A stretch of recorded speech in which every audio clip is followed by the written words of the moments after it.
What's up, everyone? Welcome to Simulation. I'm your host, Alan Sakian. Very excited to be talking about music production. We have Nico Korolog joining us. Hello. Hello. Thanks so much for coming on the show. Absolutely. Anytime. Super excited for this. Nico, I'm so happy we ran into each other when we were at Boost VC doing the interview with Tim Draper. Sure. Wandered downstairs and I saw you, and you were... I was sitting there working on some adaptive music for, I think it was for Miu at that point. And I was like, adaptive music. What's this dude doing? What's this dude doing? yeah. And here we are on the show together. For those that don't know Nico's background, Nico Korolog is a graduate of San Francisco Conservatory of Music with a background in classical and electronic music composition and game audio implementation. His clients have included Oculus, Razer, and a slew of independent game developers and filmmakers. He's also an accomplished pop producer, and you can find the links in the bio below to nicokorologmusic.com, as well as his SoundCloud and the avaloki.com as well. All right, Nico, let's start things off with one of our favorite questions to ask our guests. What are your thoughts on the direction of our world? There's just so much going on. It's hard to keep track. I try to listen to NPR and read all the political news. I think I'm not really happy with the direction that this country is going in with the leadership of our president right now. I hope that Bernie gets elected, and I feel like there are so many possibilities, and there's so much technology, and there's so many initiatives that are pushing the world in a better direction. Things like self-driving cars and research into fusion that I feel like could balance out some of the negativity that's going on in the Middle East and the Huawei thing in China, and but it's we don't know what's going to work and what's not, and everybody, I guess, is just trying to do their best to make the world a better place. So yeah, the amount of times that we've asked that question and the answer has been that, we both live in a dystopia and a utopia. Right. I mean, it's a dystopia for some people and a utopia for others, and I think that it's probably everybody's responsibility to kind of close that gap. And we always like to make it if the current status of the richest in the world and the poorest in the world are like this, let's say, it doesn't have to be that the rich have to come down. It can be that the poorest come up just faster with everyone. Yeah. The pie gets bigger. Yeah, there's a concept that some governments are exploring, which is universal basic income. Yep. And I think that could potentially, there are two sides of that. I don't know that much about it, but I think that it has the potential to kind of equalize things, but it also has the potential to create inflation. Finding a balance between those things and trying to maybe tax the rich more and raise minimum wage and that kind of thing would be fantastic. Mm-hmm. Yeah, this is a good kickoff to the convos. Let's jump into the journey. So you're born in Redwood City here in the Bay Area. Menlo Park. Or actually Stanford Hospital. Oh, you're born at Stanford Hospital, but grew up in Redwood City. Yeah. Okay. This general area, yeah. This general area, yes. How did you pick up your interest in music? It's a good question. One that I've thought about a lot. There were a lot of influences in my early life that led me to a path of music. Namely, my parents exposing me to all sorts of music when I was a kid. My mother would take me to the symphony. She would play marching games with me, rhythm instruments, just all sorts of little music things that she just thought were an enriching experience, and turned out to be my formative music training. That said, she always thought it was a good idea to learn an instrument. So when I was in kindergarten, first grade, I started taking piano lessons before school once a week. And just continued that for a couple of years, and then eventually went to start taking voice lessons. I got bored with piano, and then after voice lessons, I kind of rediscovered the piano and started like noodling around and trying to figure stuff out by ear and like hearing songs on the radio and trying to like copy them.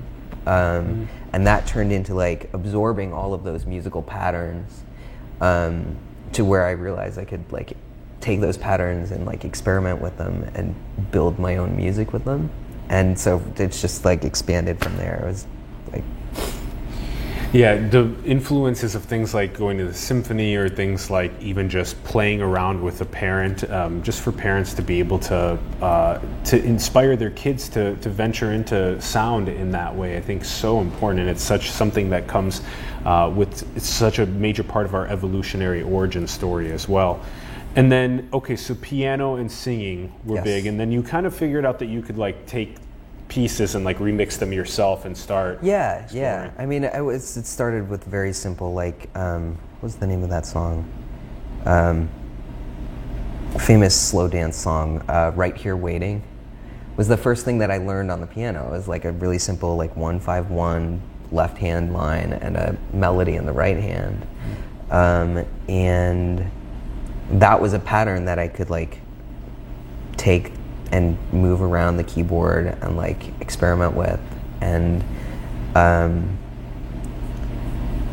and that's like the core of everything that I do right now. Like when I work on a game soundtrack or something, I'll listen to somebody else's music, hear what the patterns are, and take it, play with it, turn it into my own thing. So yeah, that's such a great way to be able to both have an input stream from people that you consider leaders or that you think are doing really good job, and then to output your own take on what you took in. And I mean, that is actually one of the best ways to learn, is to like really critically study other people's music, people at the top of their field, and like take their techniques and make them your own.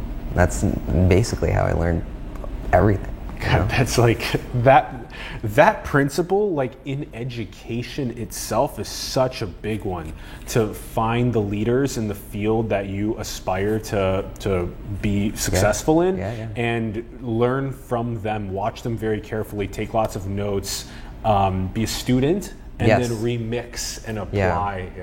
Yeah, and when I was at conservatory, I got to study with some like really successful, kind of well-known-ish video game composers, and sitting down and watching their process and listening to them talk about how they went about their own music was like a big part of, like there was an assignment that I had to do weekly, which was like listen to a track, right? It could be anything. It's like video game music or like a pop song or like a hip hop tune or whatever. Take that track and like recreate it from scratch. And so that I would credit to, or I would credit that with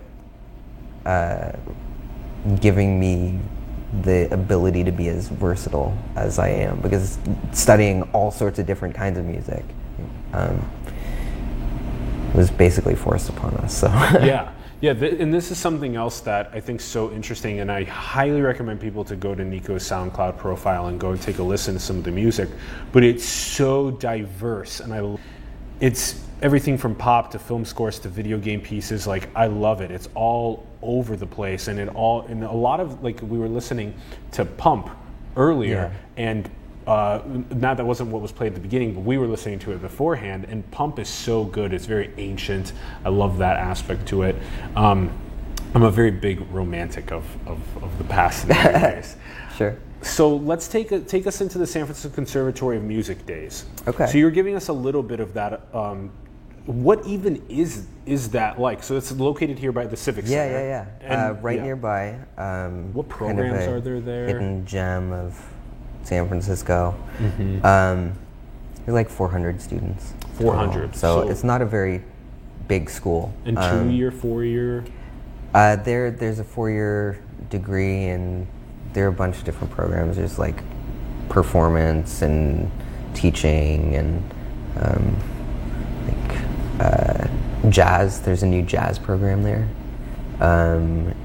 percussion, all sorts of classical instruments. The program that I was a part of is called TAC, which is the Technology and Applied Composition program. Nice. Basically, a 4-year bachelor's degree that teaches you the basics of how to be a media composer with a focus on video game music. So we studied all sorts of stuff. At one point I was taking like 3 music history classes at the same time, along with musicianship and theory and private composition lessons. It was just like a really intense educational experience. A lot of work, a lot of late nights. I learned a lot. I met a lot of really great people. But yeah, the TAC program is new. It was new in the year 2015. And they're making all sorts of connections with industry professionals and sending students to China for kind of immersion, cultural exchange kind of trips and that kind of thing. So yeah, it's a program to look out for. There are already a couple of pretty successful students who, like, one is Jana Ma, who's now a future-based producer, and she goes and plays huge shows in the Bay Area. She gets recognized on the street, so nice. You can probably expect a little bit more of that from the TAC program. I don't know. We'll see how things turn out. I love that. Okay, and then what is it like then when you're going through?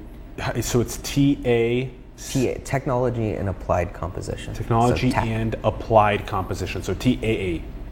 Or just TAC? Just TAC. Yeah, Technology and Applied Composition. So when you start learning how to compose, I mean, you were obviously doing it a lot as a kid, and like when you go in, it really obviously heavily benefits to have done this a lot when you were younger. When you're in there and you're thinking about different ways to apply it, I mean, video games is one of the ways to apply it, but you're doing things like, of course, learning from top video game producers and their soundtracks, but also doing things like even finding things in music that is not in video games and applying that as well. Yeah, absolutely. And that's one of the things about the TAC program that's really amazing, is that it gives all the students tools that they can take in any number of directions. I was just talking to one of my friends, Chris, who's a graduate of the TAC program, and he was like, there's just so much you can do with it. People can go be media composers, they can write for television, they can write for games, they could go be a live sound engineer at a venue, they could become a mix engineer and record bands, they could be pop stars, like all of these things. And I think the part of my problem is I want to do literally all of those things at the same time. And so like I have musical ADHD. Like, you see the variety of the music that I have on my page. It's like every new piece that I write is a totally different entity. Because I just I want to do everything. So we have knowledge ADD here. We're such a multidisciplinary show, so I love that. That's funny that you say that, and I think that actually ends up helping you become like a polymath in the music space, just like we're trying to be a polymath in the knowledge space. Sure. And so I think that a lot of people will come to you because of that as well. That you're very deep on breadth. So I like that a lot. So then when do you actually start doing things like actually diagnosing these? You were teaching me about this: timbres, palettes, colors of music. We actually learned from another friend that we featured, Shirley Spikes, that she calls it the biology of sound. Oh yeah, that's perfect apt description. The biology of sound. I went to a lecture the other night, and the lecturer made a parallel between the construction of a whole piece of music is similar to the way the sense of self is comprised of different components that all work together to a coherent whole. So biology of sound makes sense. I think What you're talking about was like timbres and different structures and melodic contours and colors and gestures, and all of those are tools and techniques that are that you can invoke, you know, depending on what style of music you want. There are different tools and techniques that I would apply if I'm working on a pop song that I wouldn't apply, you know, if I'm working on a video game. Each one of these different styles that I work in has its own kind of series of quirks. And so I find it really enjoyable to like listen to a genre of music and try to break down like into concrete, like really solid qualities. Like bass music, for instance. Okay, it has a drum and bass beat. The snare drum sounds, it's a very specific snare drum sound. It sounds like a dubstep or drum and bass snare.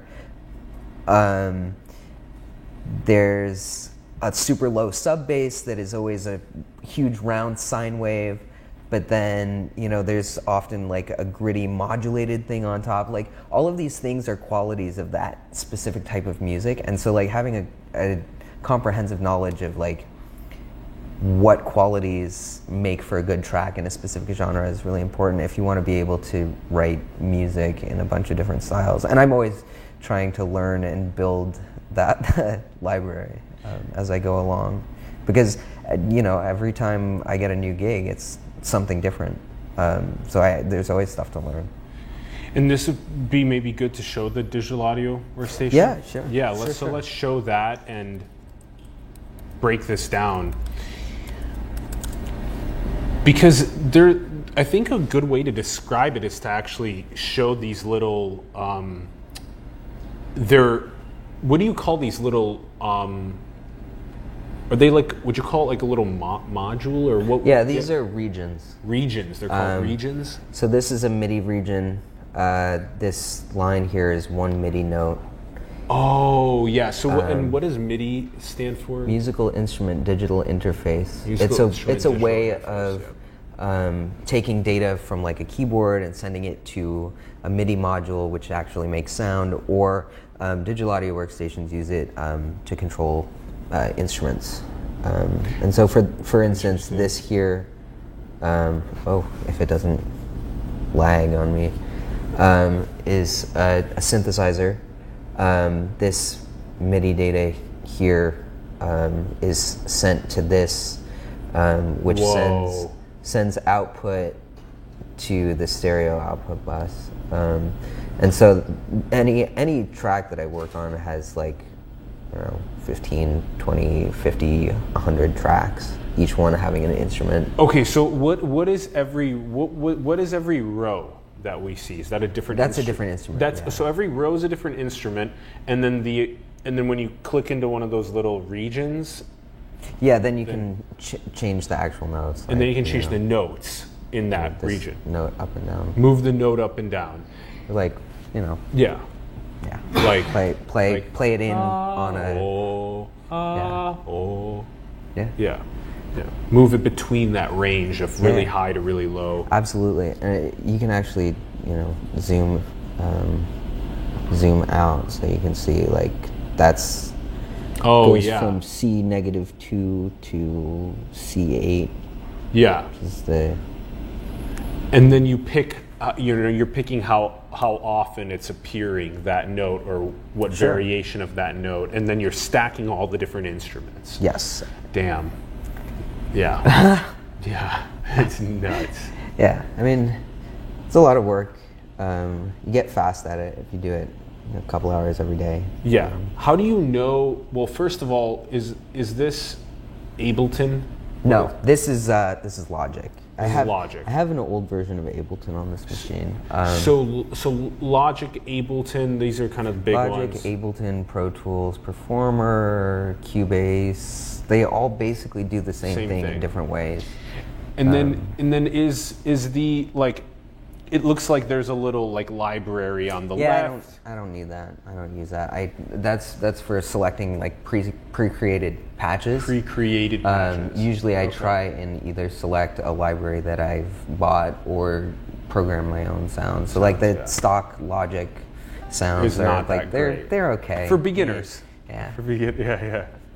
Okay, and then how would you go about doing something like taking an idea, sure, and turning that into music for a video game, a film, like all these different options, pop song? It's a different process every time.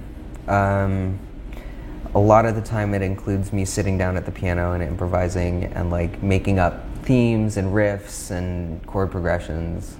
And then eventually taking those, memorizing them, and moving them to the digital audio workstation, and then kind of fleshing them out with the sound palette that I've chosen for that particular piece. Sometimes, like there's this particular project, I'll play like a little bit of it. Yeah. This particular project is. Can you hear that, Ronnie? Yeah. Great. It's like an ambient piece based on a mixed media art piece. And so the process for this one is a little bit different from what I just described, because a lot of the sounds that I've chosen are based on like my impression of what the media looks like. So like black lines that branch off sound like sticks, so I'll use a recording of a stick. Whiteness sounds like snow, I'll use footsteps crunching in snow. So for this particular piece, I feel like the art is not in even the result, but the art is in like inventing a new process, that creates. I approach it almost scientifically. Yeah. So there's like a recipe. So like parts of the idea, you maybe try and like break down parts of the idea, and you're like, okay, what's the science or the art that I need to do with music to make for that specific part of the idea? And then you like toy and tinker and get that part, and then you're like, okay, well, what about this next part of the idea, and science and art to figure out the process. Yeah, and you that's hit the nail. And this is so good, because that's also, we talk about this so much, but anyone that's playing the game of life for the trophy is missing the point of the game, because the game is about the journey, about the process, and that's why it's so important to keep up a really an attitude of like divinity, that we're here being a nerve ending of God, experiencing itself and needing to follow our purpose and remember that, and be in love with that process. I love that. And then now give us the bit on like, this is really tough, because you're teaching me a bit about this when we first talked, but like for all these different games that people play, like when we're sitting there playing a game, we don't typically think about, I've walked like closer to a certain object, and all of a sudden I'm hearing that object louder. Right. That's the adaptive. So that's the idea behind adaptive music, is that in video games you may not be aware of it while you're playing a video game, but the music is usually, if not always, dynamically changing depending on what you're doing and where you are. And to do something like that is very different from writing like a piece of music that starts here and ends here. Yeah. A piece of adaptive music for a video game has many layers and loops and transitions, and the way that I like to conceptualize adaptive music is like, not like a movie, but like a flowchart, where each zone or each character or each action has a different theme, and they all kind of flow into each other and can loop back, and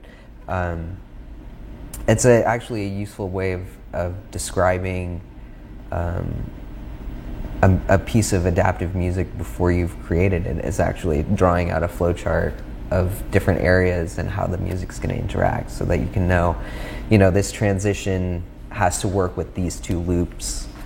Some of the software that we use for adaptive music is FMod and WWise, both of which take information from a game engine that's actually running the game, and use that information to change levels and change transitions and change all sorts of modulatable parameters while the game is actually running. This is such an important lesson in how things work. To be able to dive deeper into, like, you literally tie potentially a piece of looping music around an object in the game, and then when people walk closer to it, you hear it louder, further. One of many things that can be done. When you can move between scenes in the tie game. a loop to an area, or tie a loop to, your teammate, or like all sorts of different ways and different combinations. And gosh, these are so complicated. Yeah. Yeah, I mean, it's a little bit like a puzzle. Yeah. But like this whole field is like this organic mosh of like different techniques and different sounds and different, and you have to like take all these ideas and like mold them to fit whatever project you're working on at that given time. Yeah. Also, it totally feels like when we're outside, on the street and there's cars driving by, that in a sense is the car audio being pushed. Yeah. I mean, at the moment. The bird chirp audio being pushed. I'm not going to talk about it live right now, but I've been like doing a little bit of thinking and experimentation about like gamifying music and applying adaptive music in the real world outside of video games, which I think once it catches on, if it catches on, people will be surprised when the music doesn't change based on what they're doing. Oh, damn. That's cool. Yeah, that's cool. I mean, that's like a crazy pie in the sky prediction. I don't know how things are going to work out, but it's already in a sense kind of like that with wherever you are and whatever you're doing, the music is changing in the background. But to have it be specifically be designed and engineered for you, have a beautiful experience in a specific location. I mean, okay, so I think right now the way that music is used in like commercial venues and stores and whatever is to manipulate the consumer, right? And if that experience was interactive, if it responded to the consumer would feel like they're in control, right? And it would be more personalized. So I think there's a lot of possibility. Like all of these ideas come from video games, right? Like, we'll just see what happens. I don't know I think one of the big things is like changing music, like on your Spotify, like if there's an ad, like playing an appropriate song for driving past McDonald's, right? When you're in the car, things like that, like totally possible and totally feasible. You're giving the corporate ideas. Don't give hey, we got to make money. The small rookies, the ideas are like, how can you make it so that you get more spiritual music that plays when you're maybe exploring a park or an area of wilderness? But that doesn't sell. I would bet you that it does. There's a lot of stuff going on in VR right now. Like meditation apps. I'm going to be working on a VR like EEG biofeedback. Those are thing. Awesome. They're already really getting popular in the space. I love them. With adaptive music. Yeah. And when you're more meditative, the music changes. When you're less meditative, it changes. You have like a closed loop. Right. It's so good. Yeah. So. I find it really interesting. There's a lot of overlap between like spiritual transcendental community and the VR community, which is like something that I wouldn't expect because VR is such a high-tech new toy. You'd think it would be techy, but there are a lot of artists and people who are very spiritual who are way into VR and creating the experience and actually like creating the scene. You know, the VR world right now is like an art scene. Yeah. Right? Yeah. It's a big scene for people to get there first. Like people say, oh, how hard is it to become like the world's best jazz musician? Well, how much easier is it to become the world's first VR jazz musician? The first VR jazz. Is there a VR jazz musician? Yeah. Look it up. So these are the questions that you ask, because some people even go as far as and say that the generation millennials and Generation Z are the generation that can be the first in the virtual and augmented reality spaces, because we're born too early. The kids that are born now and in like the 2020s and 2030s will be the space exploration generation. So I think it's kind of interesting that are there any, Ron, any VR jazz peeps? I'm reading 8 is a breakthrough for virtual reality in classical music. I love it. Hey, See? Cool. I love it. Like there's I really got to get my Rift up and going again. Yeah. 8 is a so-called mixed reality work by the Dutch composer Michael van der Aar. So he's going to be in textbooks in 100 years. See, that's what's right? The first. Yeah, that's a great way to put it. Yeah. Yeah. Right? Yeah. And textbooks. Oh, educational experience. Yeah. God, imagine bootstrapping that, like at this age, VR becoming like creating something that teaches people about its own inception. Yeah. Right. Yeah. It's so meta. I love it. Yeah. So be the first. I mean, that's another great way to put it. Is be as the first in the spaces that are emerging, and get sharing that with more kids. Okay, that was a bit on adaptive music as well. I wanna hear what it was like working with the artists in like the pop space. You were telling us about this artist that you've been working with in New York City that comes out here. Yeah. So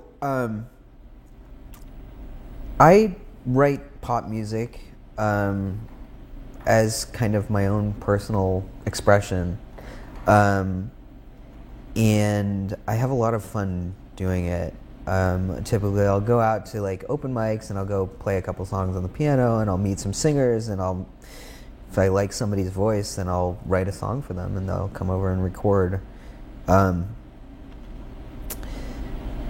would be cool to like do that professionally, but like I said before, there are so many different directions that I could go with what I've learned that it's like whatever catches on is what I'm gonna do, and I'll be like beyond happy to either continue working in games or working in pop or like doing production work or whatever.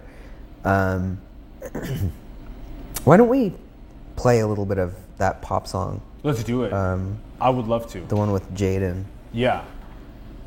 That's a great idea. This is another one of the ones on the SoundCloud page that I highly recommend listening to. Let's see if I can find it.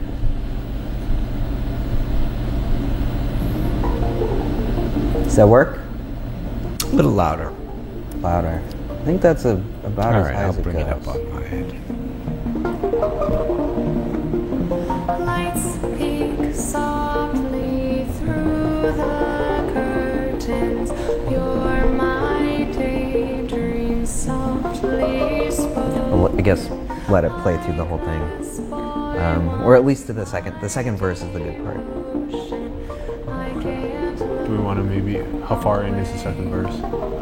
Minute and 15 seconds or so. Okay, then we'll play through that. So then that's so play through 1:45. Sure. Okay. Or actually, yeah. I'll just play the first verse and the first chorus. seen this? Are we really all alone? Is this what you call home? Let's just Tea is really good. I need it. I'm talking a lot. Everybody's going.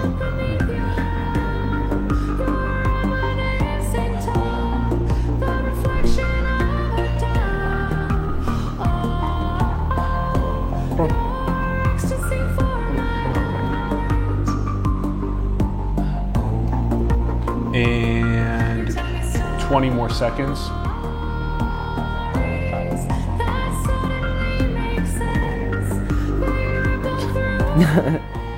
Rocking out over there.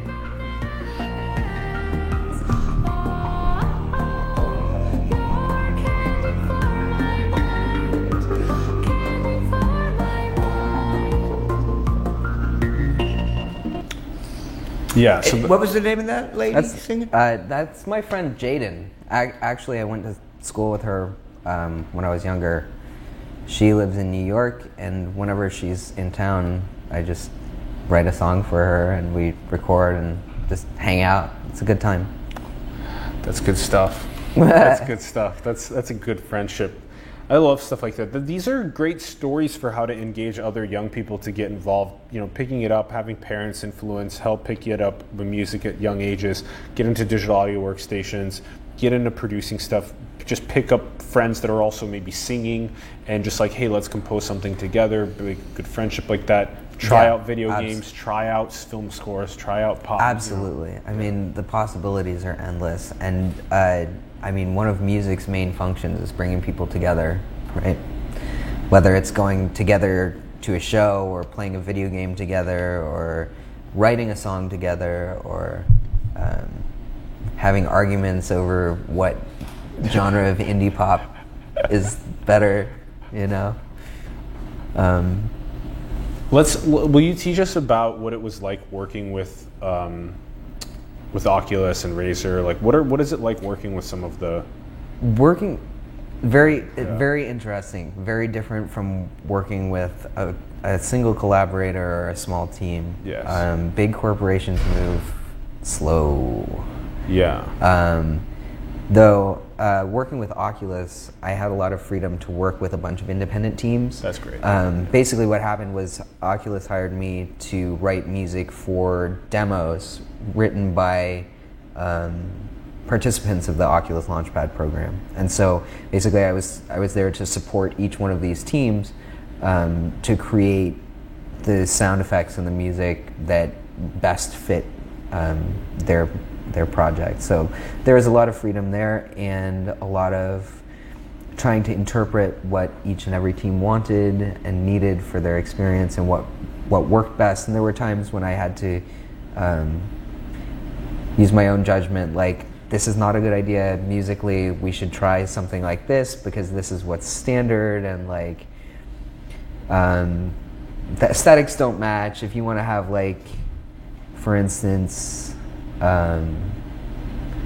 like anime soundtrack jazz with like a futuristic like dystopian fighting game, like, it just doesn't really match, you know. Like trying to be that dictionary of what aesthetically works together with a particular style. Interesting experience. I ended up writing an hour and 15 minutes of music for 15 different game demos last year. Whoa. Which was, and each one of those games was like a different style and a different team. So it was a lot of juggling, like perfect for, you know, ADHD, like going between project to project and having like a bunch of different stuff to do. It was great. Great. It's a fun time. And then what's the difference between that and then obviously the teams are much smaller with like Avaloki, right, and also with Mew, which I love playing Mew. Mew was a lot of fun. It was really cool having like a big avatar mirror me and like be able to change its color, and it's like the smoothing algorithm on the pixels were so interesting.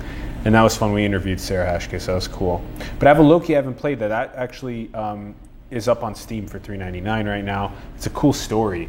It's the the hypothetical beginning of a series.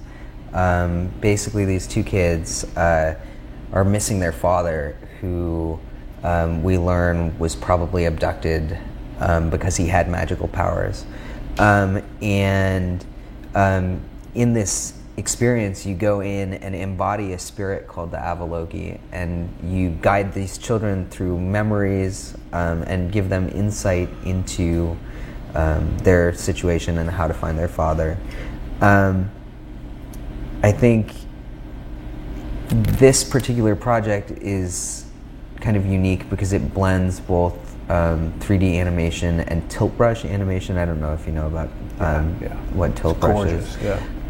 We have this amazing tilt brush artist, Estella C, and I think she basically does tilt brush art professionally. That's what she does. And so she created these augmented 2D, 3D kind of layered, beautiful 3D paintings that you get to experience in Avaloki. I highly recommend checking it out. I can talk a little bit about the soundtrack. It was a 20-minute soundtrack, or 18 and a half minutes, and was written over probably about 6 months. I recorded live cello, live piano, and live Arhu. I found an Arhu player. Yeah.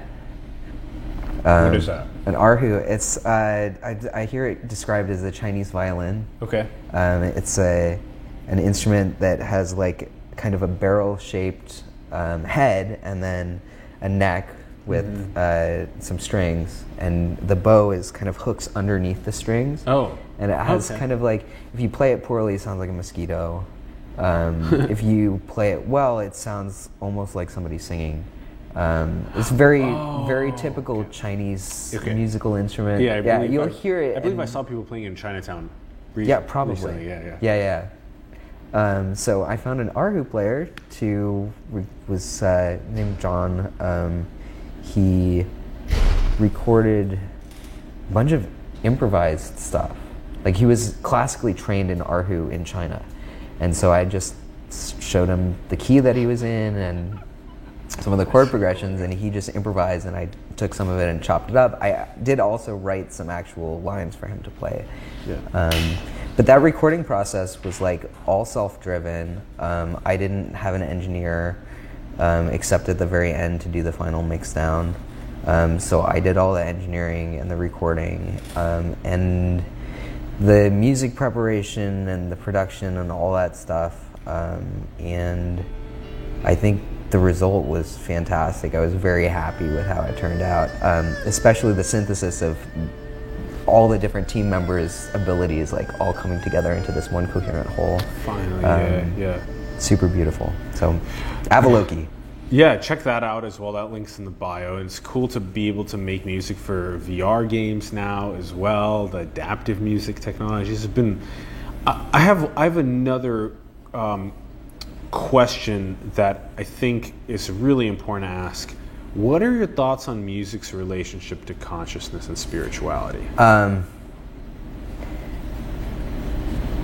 think that's a super individualistic question. Everybody probably has a different relationship to music, spiritually. I am 50% skeptic and 50% crazy about this kind of thing. I grew up being super analytical. So I love studying how people relate to music and how, there are some literal changes that happen in the brain when you listen to drones or music with pulses of specific durations, half hertz pulse can actually change the rhythms of your brainwaves. I'm skeptical about binaural beats. I don't think there's that much research about it that really confirms it. So that's kind of pseudoscience.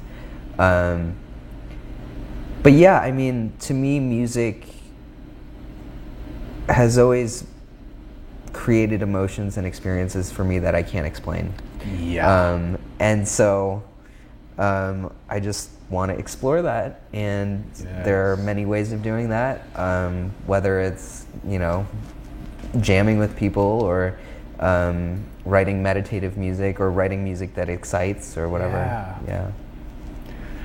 Damn, yeah, the power of music to just change emotion within. Ron and I were just at the San Francisco Symphony at Stern Grove, and What did you hear? wow, Tchaikovsky, what else did we hear, Ronnie? The opera singer, Lauren Decker. Oh, she was great. Edwin Atwater was the conductor. They did pictures at an exhibition in Machislava, Yep. and Promenade. Promenade is in Promenade. pictures of an exposition. Every movement, they go back into that piece. Is that's Mussorgsky, right? Yes. Yeah. It was so good. And then that, but plus Ron and I will occasionally in the studio just throw on a song. Like, what did we throw on? The La La La La La, the old school song, and like from like the from 2000 or whatever. Which one was Who it? was that? All ATB? all around the world, yeah. All around the world. I think. ATB. The ATB, Yeah. the kisses Like- of the sun Yeah. are sweet. That's they're the trance group, right? Yes. Yeah. They crushed it. Yeah, They had a song called "Don't Stop" that I used to listen to all the time. See. Now these things, not too long. We don't want to get a copyright strike. I know. Yeah, just a little bit. Yeah. Less than 30 seconds, you should be fine. Should be fine with like really short. But so that, and then it's just crazy how Ron and I, just by turning it on, we were just both like, oh my gosh, it's been so long, our whole body's changed.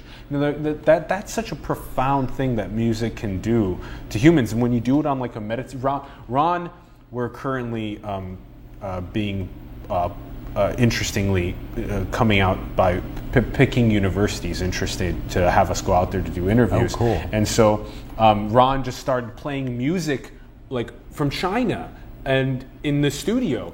And Right. it was doing some straight up subconscious programming for me, getting me ready. And I found one track that he played. I think it was Once Upon a Time, this really just like nature plus string instruments. And anyway, I've been listening to that while, and it's just like, it just changes you. It connects you. The music has the potential also to kind of like tune us to Yeah. our divine alignment with what our purpose is, to mother, to source.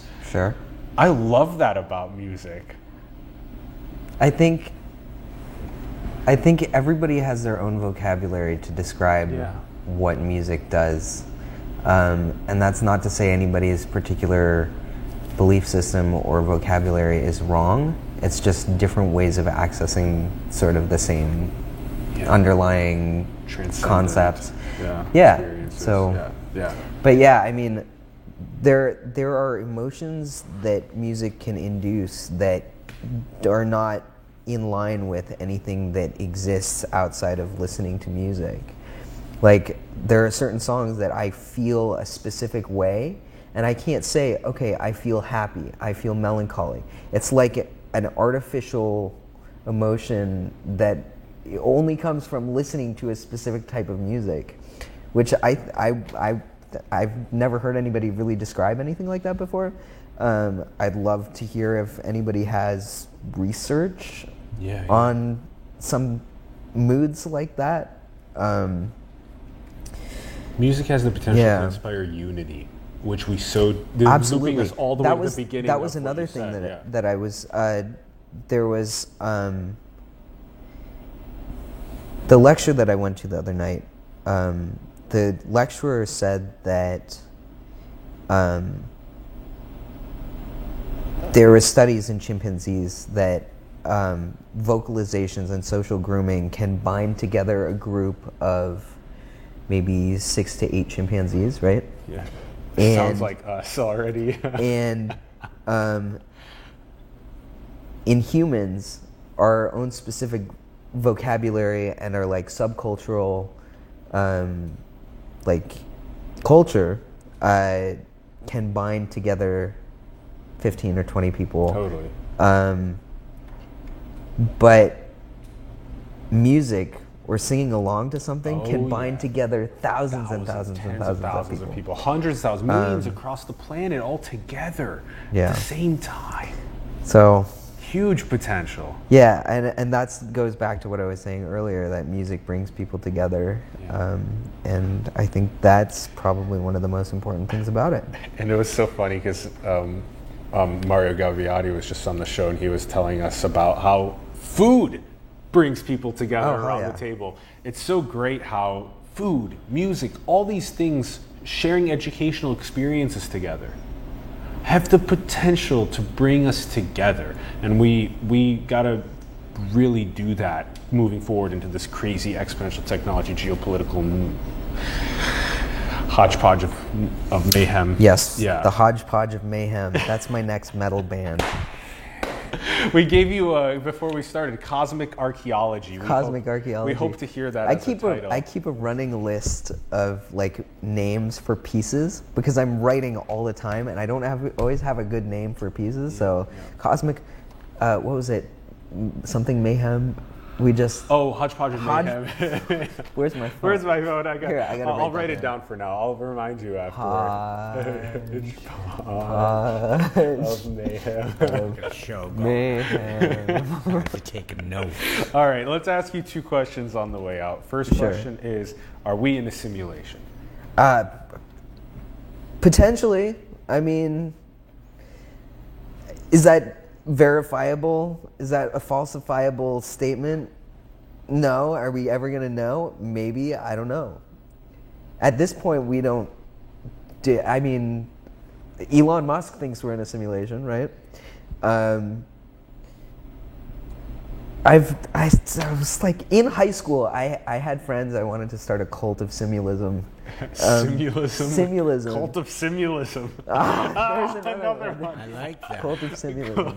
Simulism. Yeah, I'll remind you of that. After. that's a very deep philosophical question. I'm not sure I'm qualified to comment, other than the fact that the possibility is more interesting to me than whether or not it's resolved and real or not. And then, how about what is the most beautiful thing in the world?